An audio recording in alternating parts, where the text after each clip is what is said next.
Para sa mga mahilig mag-inspect ng mga lumang gamit o barya na nakatago sa mga baul, cabinet o alkansya ng mga lolo at lola, ang video na ito ay para po sa inyo. Pag-uusapan natin ngayon ang dalawang partikular na barya na naging bahagi ng kasaysayan ng Pilipinas. Ang 1 centavo at 5 centavos na nirelease po noong taong 1962.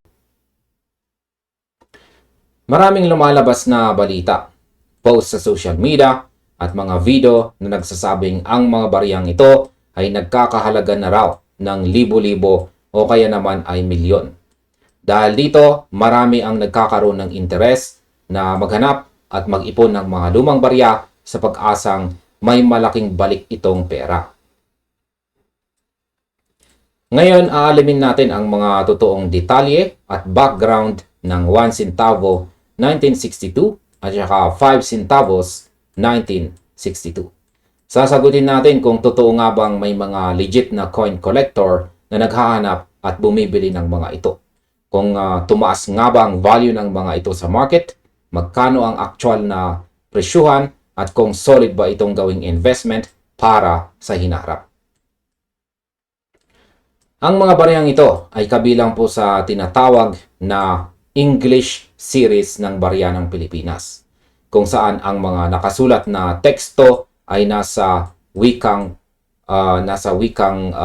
Ingles. Yan, bago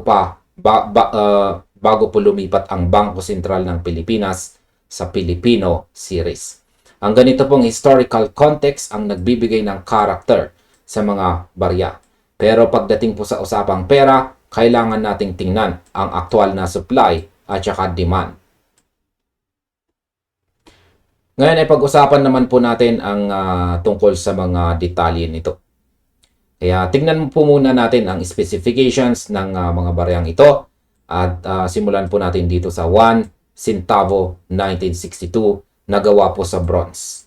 May timbang ito na 5.0 grams at meron naman po itong diameter na 25.4 mm.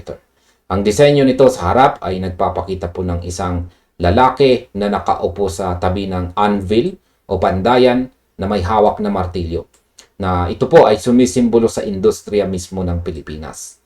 At sa likod naman, ayan, baliktarin po natin. At yan po ang itsura ng kanyang likuran, kung saan ay makikita natin dito ang original na coat of arms ng Pilipinas nitong panahong ito, 1962.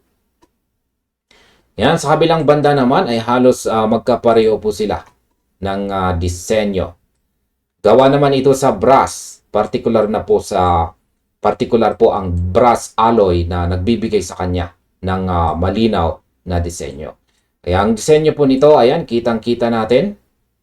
Ang harap ay magkapareho ng kanilang struktura.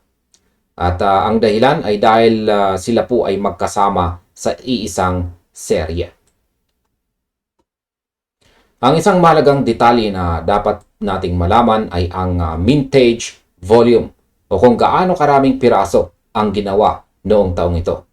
Noong taong 1962, ang gobyerno ay nag-issue ng milyong-milyong piraso ng mga baryang ito para sa sirkulasyon ng ekonomiya.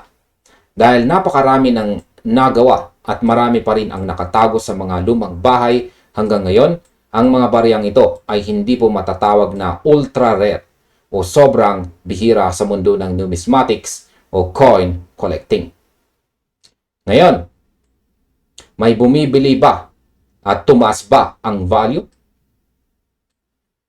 Sagutin po natin ang katanungan na yan kung totoo nga ba na may mga coin collector na bumibili nito.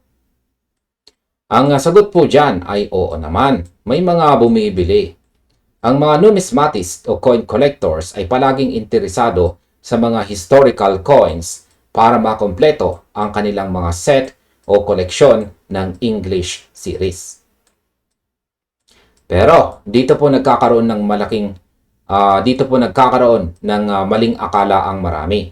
Ang pagbili ng mga kolektor ay nakadepende ng malaki sa dalawang bagay.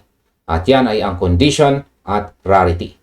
Kung ang hawak mong 1 centavo o 5 centavos na gawa noong 1962 ay galing sa sirkulasyon, ibig sabihin ay gasgas na, maitim, kupas ang mga detalye o may mga dumi. Mababa ang interes ng mga seryosong kolektor dito dahil marami silang makikitang mas magandang kopya. Ngayon ay totoo bang tumaas ang value nito? Kung ikukumpara po sa face value nito na 1 centavo at saka 5 centavo ay oo naman. Tumaas ang value nito ng ilang porsyento dahil hindi mo na ito magagamit pambili ng candy ngayon. Pero kung ang inaasahan mo ay aabot ang halaga nito sa 10,000 pesos o 50,000 pesos bawat piraso para sa ordinaryong barya, dito nagkakaroon po ng hype. Sa aking opinion, ang pag-angat po ng value ng mga baryang ito ay dahan-dahan at hindi po umaabot sa mga astronomical na presyo na nakikita po sa mga clickbait na post dito sa internet. Ngayon ay magkano naman ang bili ng mga coin collector sa baryang ito ngayon? Ang presyohan po sa tunay na market ng coin collecting ay nakabatay po sa grading ng barya. Kaya gagamit po tayo ng mga numerical values para sa standard na bintahan ngayon sa mga legitimate trading platforms at saka physical coin shops. Para po sa isang ordinaryong 1 centavo 1962 o 5 centavos 1962 na nakikita sa mga lumang barya na may signs of wear and tear o ito yung circulated condition. Ang presyo po ay naglalaro lamang sa 5 pesos hanggang 20 pesos bawat piraso. Ayan, katulad po ng mga baryang nakikita natin dito. Circulated condition po ito. May mga pagkakataon na ibinibenta ito ng bultuhan o per kilo kung saan mas mababa pa ang lumalabas na halaga kada piraso. Gayunpaman, kung ang barya mo ay uncirculated condition, ito yung ibig sabihin ay mukhang bago, may original na kintab o mint luster, walang gasgas, at hindi kailanman nagamit sa transaction. Ang presyo naman ay maaaring umabot mula 50 pesos hanggang 200 pesos bawat piraso.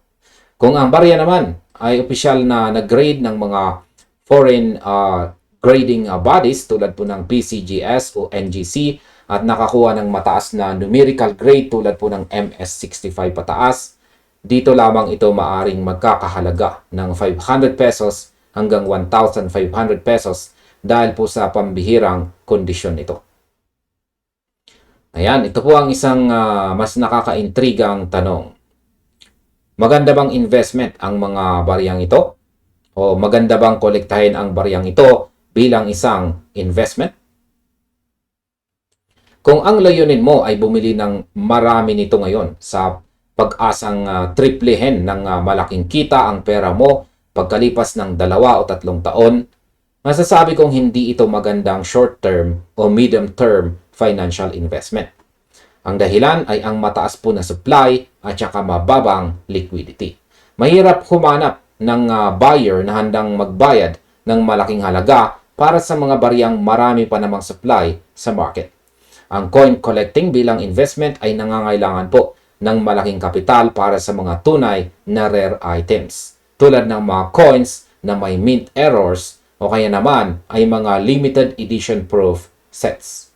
Ang pagtabi ng 1 centavo 1962 at saka 5 centavo 1962 ay mas mainam kung titingnan bilang pagpapanatili ng kasaysayan o personal na hobby.